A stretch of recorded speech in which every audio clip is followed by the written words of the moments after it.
Hello, Active Sage here on the Sage channel, and I'm here today to show off this ship. This is what I'm calling simply the D1 Warship, because I can't come up with a very good name with it. I was thinking the Pillar, but that's too Pillar-otomy, and it's basically inspired by Star Wars very vaguely in the idea that some of those Republic Corvette have the big engine sections at the back and then the main body of the ship, but I wanted a warship, so I've gone ahead and stuck these large Star Wars war cannons along the sides here, and they're actually quite dang powerful. I'll be showing that in a minute here. I have some footage of, well, basically two of these battling each other, and it was well, pretty interesting. Anyway, as for the ship itself, as I just said, it's a warship, slightly inspired by Star Wars, but of course it's space engineers, and I don't usually like to just build things exactly as they are in a movie. I like to just sort of take some inspiration from it. So we're going to go ahead and start our tour at the inside up here at the bridge. It's a really simplistic ship on the inside, and yes, of course I have these venti doors here. Not exactly ideal without a vent to take the air out, but anyway, we can hop into here, and this is our dinky little bridge. Now this ship, something you probably noticed along the outside of it when I did that really quick pan past all of these weapons here, where you can see I got turrets on top and obviously on the bottom, as well as some smaller ones there to basically give it a better chance of hitting fighters or something smaller that decide to get close. But you'll notice these things here, because I have the modded turrets on, and I also have the, well, this awesome shield mod, which, well, is most easily demonstrated if I was to go ahead and teleport the character out here, switch over to our weapon, and shoot the ship a little bit.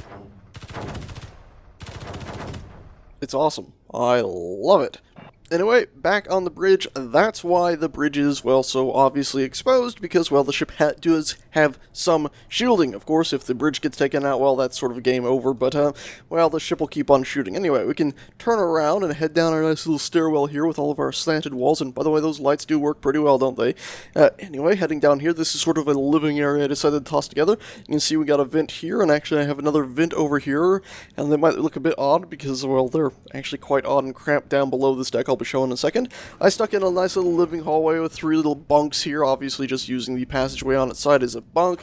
Well, my old bed mod is not fixed yet. I'm hoping to fix that, but it's, well, animations are faff. And then we actually have a medical bay in here, so you can go ahead and heal yourself up. The new models really do make quite the difference. Even if I did find a bunch of graphical issues on them in my other video, I really actually do quite like the majority of them an awful lot. Anyway, this has a vent down there as well, so all these rooms can be pressurized. This, of course, living area would be depressurized if the bridge was breached, though. Anyway, heading down this way, once again, we're going to have some depressurization nonsense, but we head out into the main bulk of the ship's inner workings. We're actually going to use spectator camera to look at most of this because it gets pretty, well, chaotic, cramped, and you can't really fit through most of it. Anyway, we do have 3 oxygen tanks here. One of them I actually forgot to hook up. We have 2 oxygen tanks here, and then we have 2 oxygen generators which flow through each other, so these tanks are all boop, boop, hooked together, fly over, and then connect into those, and they connect down into our wonderful large cargo container here. You can see more shield generators here. You'll see these scattered throughout almost all of the ship, because I stuck them, well, all over the place. And you see now, I'm even sticking the thrusters out since the new models do make them look, well, awesome, so I can actually show them off and have them sticking out of a lot of things. Anyway, heading back in here, obviously that connector connects in, so you can connect this ship up from the rear, and it'll do whatever you please. You can see this pipe running down here. This is actually leading to our venting areas here. And you see we got a little opening here. Luckily, the, well, blocking models for these, allowing you to place blocks on them, that's the whole face, so this actually counts as an airtight block right here, and we have the reactor butted up against that to ensure that, well, no air escapes from either side, and then it transfers through this conveyor. Well, I say conveyor, what do you call that thing? I'm thinking of the conveyor mod that allows you to walk through it. The passageway block here allowing the air flow up. I originally was trying to use catwalk blocks just to block off some of the sides here. There we go, like this. But of course that doesn't work on the face right here, so I ended up having to just go ahead and change things up a little bit. I probably could have made that work, but I decided not to go with that. And you can see that updated and reflushed air. You can see over here we have the same thing inside this, and then I think do we have one more? No, that's it. Anyway, all those pipes run along the bottom here. Now, actually going through the reactors, we have, sorry about clipping through everything here, but actually going through the reactors, there is the conveyor pipe, of course, connecting into the rest of the ship. The front of that, I'll get to that in a second. The other side of the ship, you can see we have the same sort of setup. We do actually have one of those blocking it right here to allow the air to be held in. But you can see we have the same sort of setup over here to allow our airflow. We do have an antenna on this ship, just stuck it down here at the very base of everything. And then we have two large not gravity, I can only call them gravity generators, shield generators down here. Just two large ones stuck down here to help give a boost to the ship's shields. We should have enough power. When I was flying about, we weren't getting any power issues, but every now and again it seems like if you go in reverse and then stop, about 30 seconds later it will sometimes go into the red for a bit. Don't know why at all. Anyway, carrying down this way, we run into a bunch of, well, basically it's a large cargo container, a gyroscope, there, and, yeah, none on the bottom, but then reactor container, all the way down with gyroscopes spattered in here, all the way down the whole length of the ship. So you can see quite a few gravity generators, or reactors, pardon, quite a few reactors, in what would otherwise be a rather simplistic, well, rather small ship. Anyway, that's all stuck down there. You can see the conveyor piping leading along the top, and then of course whenever we have one of these turrets sticking out, if we were to fly in here, you can see the piping does lead through the whole thing out into this point there. And I did stick this here because I was originally thinking maybe having turrets on there, but they ended up looking a bit wrong. If I was, let's say, go ahead and put, where's the smallest one? There we go, the small one on there. It still ends up looking a little bit wrong. So maybe in the future I would stick it on there, but for the time being, not so much. Anyway, that is this ship, the D1 Warship. Again, I went with gray because that's what I always end up going with. I actually did do some color experimentation, which I can show you over here at our battle area, but I didn't really like how it was turning out. It seemed a bit too gaudy, and I just wasn't too keen on it. I couldn't figure out where to put the colors. I kind of like the black stripe here and the darker little insets here, which I ended up keeping on the final version. But yeah, some of the other areas just felt too forward, and I decided to leave it with just the basic shapes. Oh, also we do have jump drive stuck in here, so I did think of most everything. Jump drive right there, and we do have thruster behind thruster here, but the 4-block space is enough to allow you to go. Let's go ahead and just show off really quickly what this thing is like to actually fly.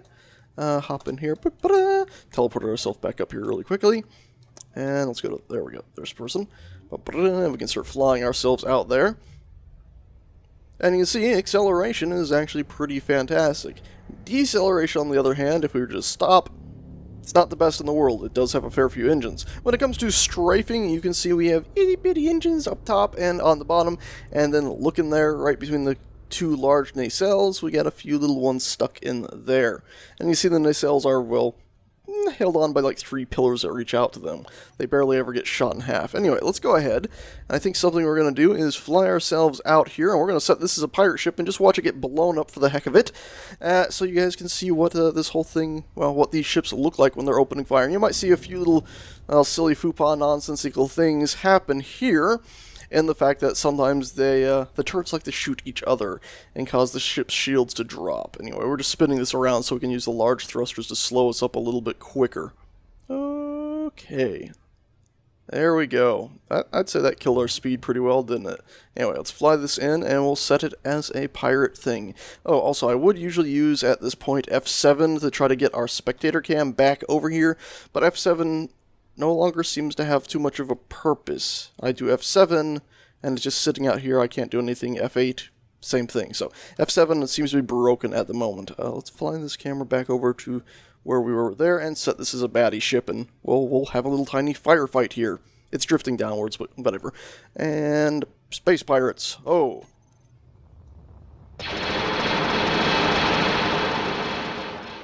And you see right away the shields try to hold up. They've gone the red, and instantly the turrets are being taken out.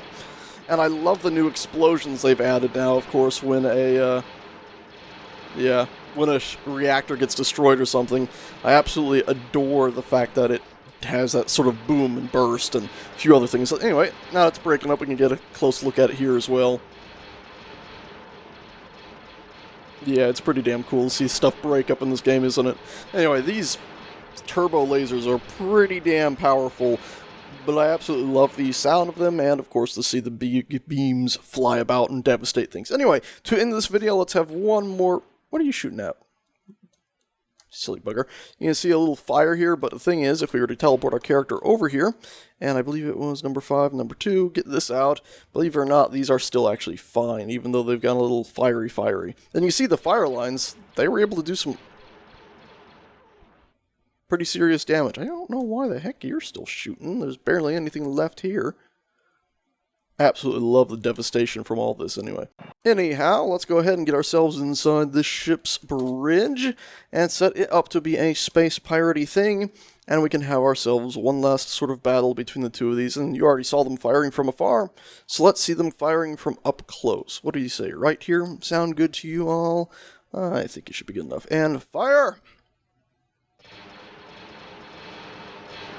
I love those shields so much. So cool.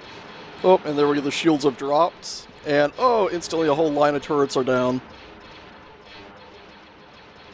That's so cool. And you can imagine if these were moving about, it would be quite the interesting battle, instead of them just sitting still. Of course, I could have set this is pirate, the other is neutral, gotten hold of the neutral one, and then set it to be owned by me and flown it about, but maybe another time. Anyway, it looks like the pirate one might be winning here. Some of its turrets and whatnot are floating free. I don't know, it's still quite the battle, isn't it? I quite like this ship because it is relatively small compared to some other things I've built, but also has an awful lot of firepower to it, really. Well, at least the living area is still mostly intact. Let's see.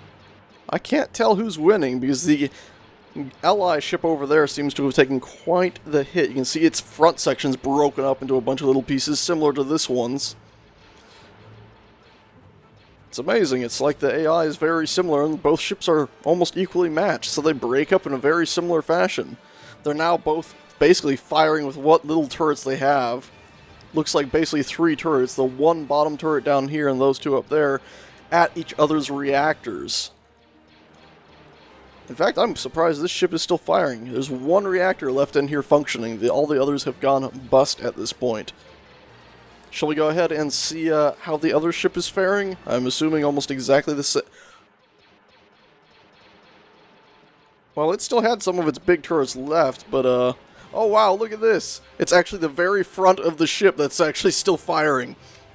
I didn't expect that. And because it's farther away than this, the AI doesn't prioritize functional weapons, it prioritizes reactors.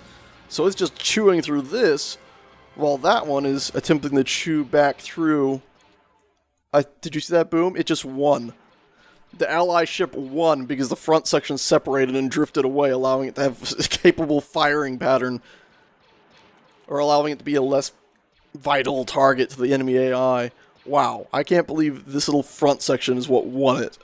I mean, look, the reactor was even exposed. That's a hell of a thing, and I mean, the main bulk of the ship is completely thrashed. The crew would be dead. This place, the crew's dead now, pretty much. You can see where we were standing. But at first, I mean, they would have still been alright. Damn, little screen freeze there, by the way. Well, anyway, guys, that's that. If you want to get your hands on this thing, I'll have it up in the Steam Workshop today, so there should be a link down in the description below. I'm quite happy with it. Yeah, it's a nifty little thing.